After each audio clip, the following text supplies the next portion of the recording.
What's up guys? Welcome back to my channel. I hope you guys are all doing amazing today. I am here for not a vlog video, which is weird because I have been pretty much only making vlogs lately. So here we are with a information-packed video. Today we are talking all about the foods that you need to stop eating to achieve your health and fitness goals. This is something I am super passionate about. Nutrition is what I work in the most, besides of course my personal training. But this is something that I find a lot of people get stuck in, is the rabbit hole of healthy foods that are marketed to you as healthy but really are complete shit. So yeah, we're gonna get into that today. It's gonna be awesome. If you guys are not already subscribed to my channel, make sure you guys hit that red button below. You subscribe to my channel. I post videos as frequently as I can. I am always trying to deliver you guys with valuable information or fun vlogs about what I'm eating, what I'm doing, how I'm training, what shows I'm in, which I obviously am not competing again until next year, but either way, just hit that subscribe button, all right? You'll get notified every time I post a video. If you guys are already liking the video and you are excited to get into this juicy little episode, make sure you give the video a thumbs up. You know, show the love, give it a thumbs up, give me a little bit of hype, makes me feel good. And yeah, let's get into it. Okay, so like I said, we are talking about the top 10 foods you need to stop eating to support your health and fitness goals. Let me tell you, you guys, there's a lot. Honestly, I had to narrow it down to 10. There's a lot more I would like to touch on, but unfortunately I don't want to make this video like 3 hours long. So here I go. Number 1 is gluten-free foods. Gluten-free alternatives, gluten-free foods are lying to you. Yep, they are just like, you know, that boyfriend in high school that lied to you about, you know, that she was just a friend. That is what a gluten-free alternative is. You know, it's just a friend, but it's not. I'm just having flashbacks. So, gluten-free alternatives, they are marketed as being healthy because the second you slap a name onto a package, it's gluten-free, it's keto, it's vegan, automatically the average person who's not thinking about their nutrition or doesn't know the science behind it or doesn't have a coach, doesn't have someone telling them what they should be eating, is gonna think that gluten-free item is automatically healthier because it says it's gluten-free, right? When something's free of something, you're like, oh, it's free of, you know, gluten, it's gonna be good for me. But in reality, a lot of gluten-free stuff can actually be worse for you if you don't have a gluten allergy. Of course, if you have a gluten allergy, you're celiac, like don't eat gluten things. But if you are avoiding gluten just specifically for health reasons and it actually doesn't really cause any issues in your body, going for gluten-free bread over an organic homemade sourdough bread that has gluten in it is actually probably worse for you than eating that piece of bread. Gluten gets demonized a lot. People think it's gonna make you fat, it's gonna make you gain weight. At the end of the day, if you don't have an intolerance to gluten, then you're totally fine to eat it. And a lot of gluten-containing foods are actually healthier and better for you than the gluten-free alternatives. Gluten-free bread can be made with a lot of like starches and additives and seed oils and stuff that you don't really want to be putting into your body and can actually cause more inflammation than the actual gluten will itself. So don't be fooled by gluten-free foods. They are not always good for you and they are not always the best option. So make sure you guys are turning those packages around, reading the labels. If it's made with something like an almond flour or a bean flour or even potato starch, honestly, is really not that bad.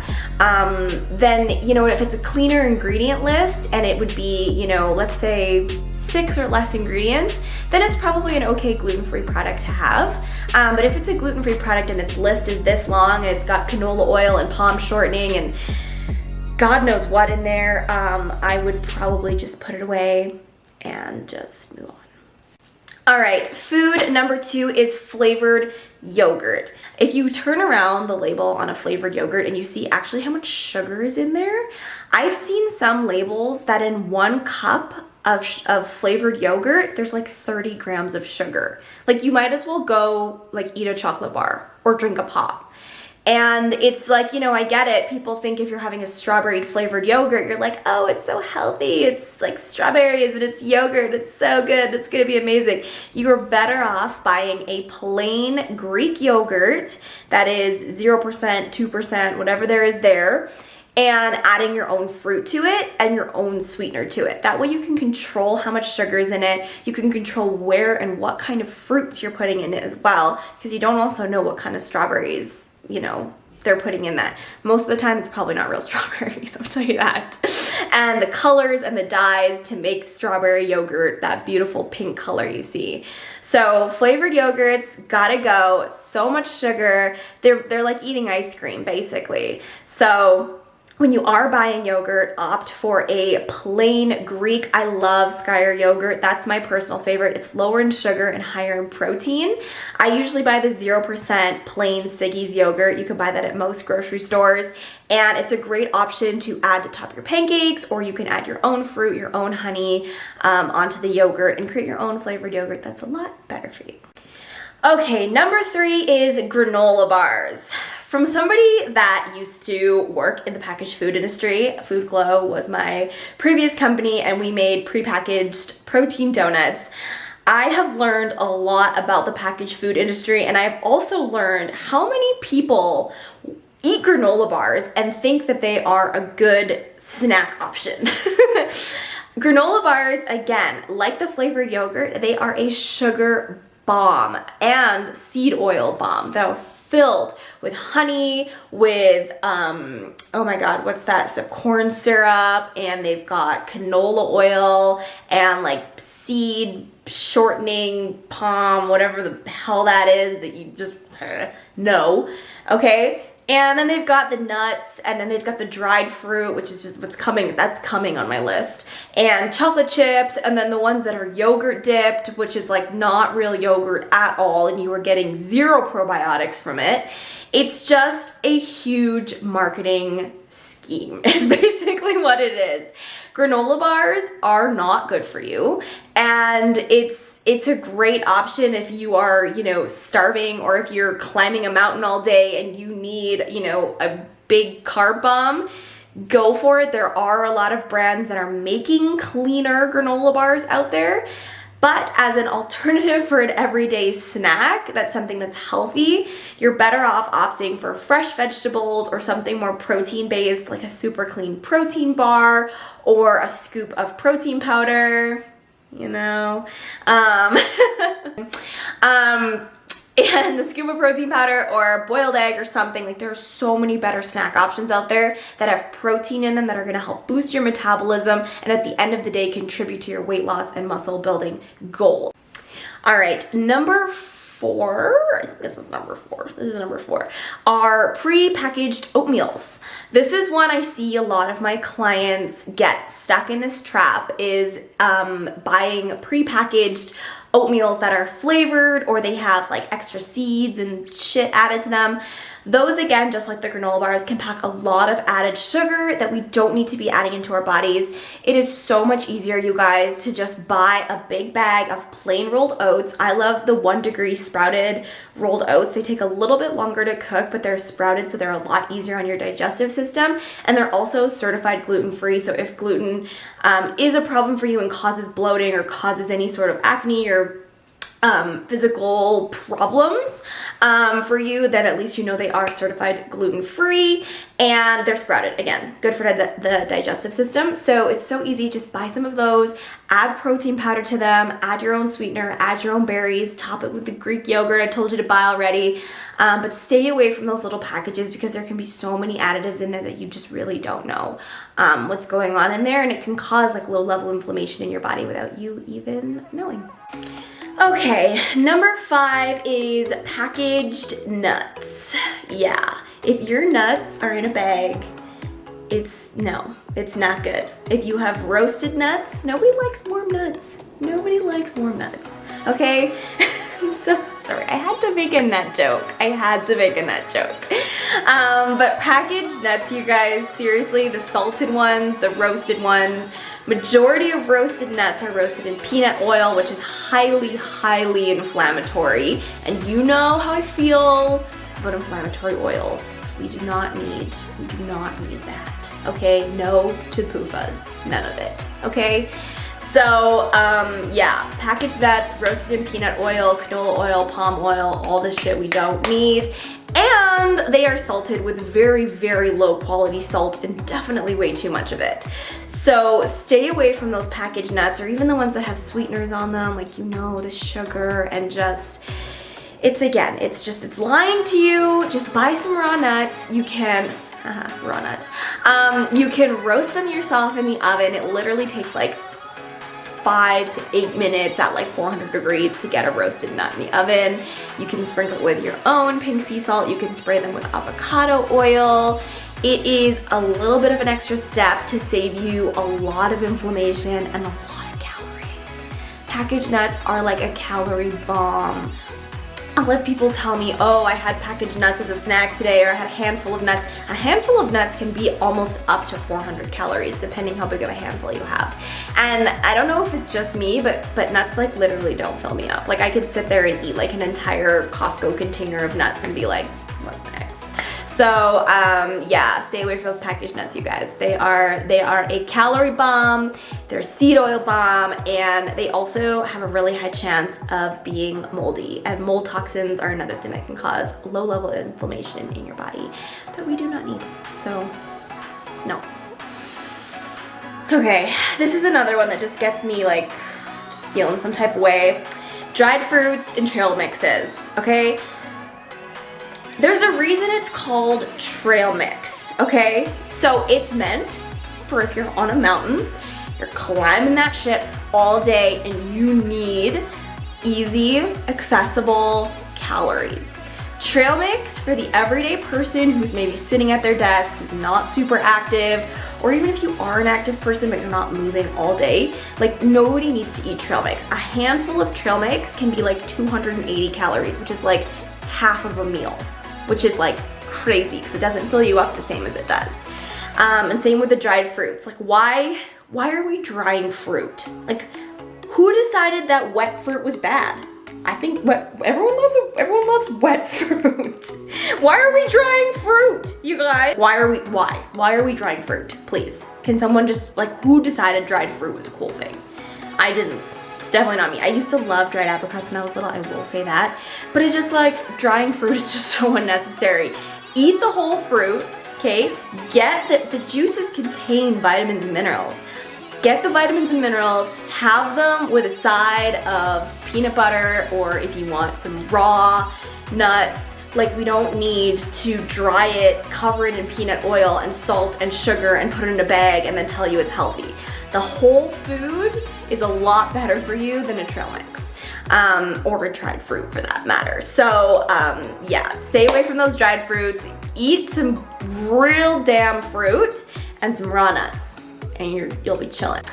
All right, you guys, here we go. Number 7 are healthy candies. So candies that are marketed as being healthy for you because they are dyed with vegetable oil, or they contain, whatever the hell, broccoli or something in them, or they are sugar-free, or they are made with organic cane sugar, or they're carrageenan-free, which is all great stuff, but at the end of the day, it's still a candy.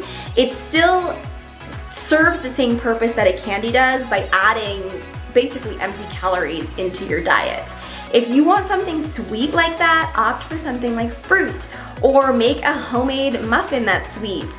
Or, if you are going to indulge in a healthy candy, it shouldn't be something that you do every day. I find a lot of people get lost in this. They see, oh, it's a healthy candy, it's a sugar-free candy. That means I can eat it every single day.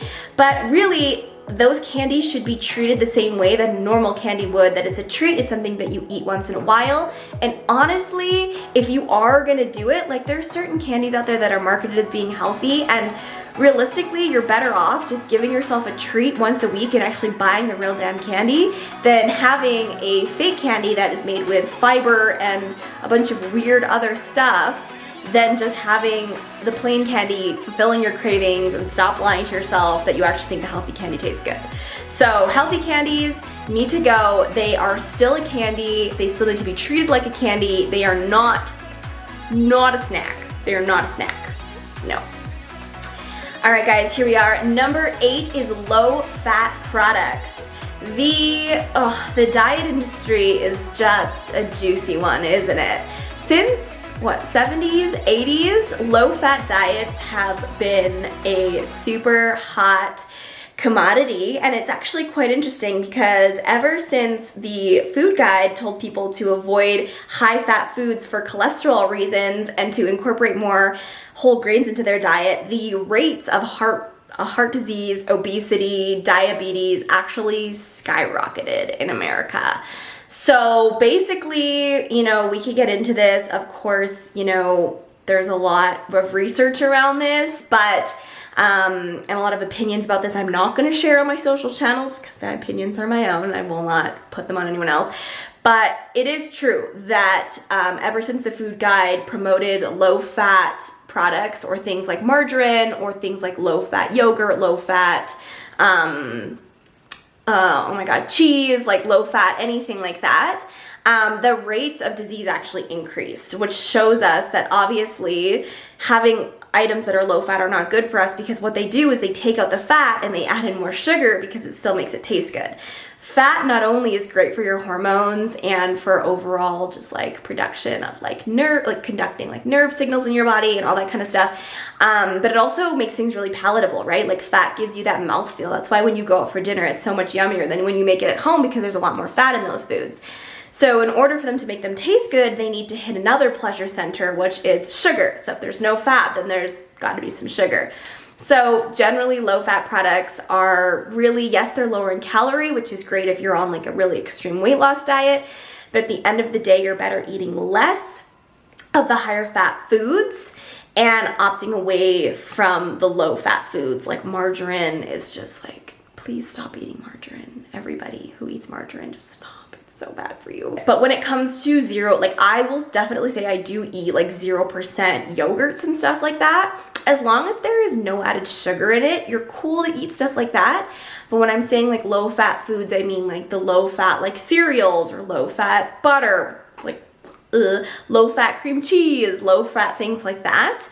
But again, this is just one of those things you need to turn around the labels, check out what's in it. If it's low fat and you can see it's been replaced with sugar or some sort of other carbohydrate or a bunch of chemicals and weird stuff like that, probably put it back on the shelf. Again, causing inflammation. You're putting stuff in your body that you don't want to. It's ultra processed. It's bad for you.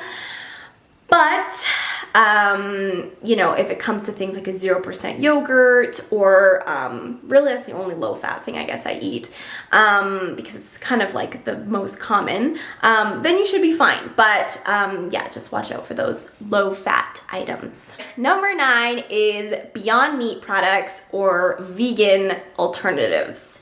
This is something that people get sucked into a lot, I find, especially in Calgary, because we have quite the vegan market here.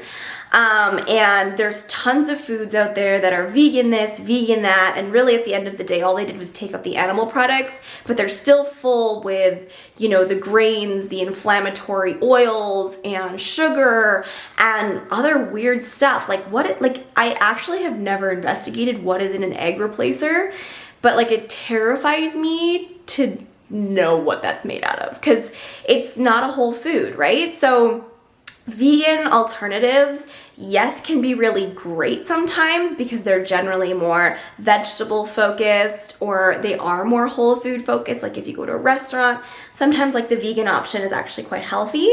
But from a packaged food standpoint, most vegan options of things like Beyond Meat burgers, which like literally boil every single ounce of blood in my body because they are not healthier for you. They are not better for the environment, because if you think about a cow and then you think about the factory that processes the Beyond Meat burgers, which one of the two do you think is better for the environment?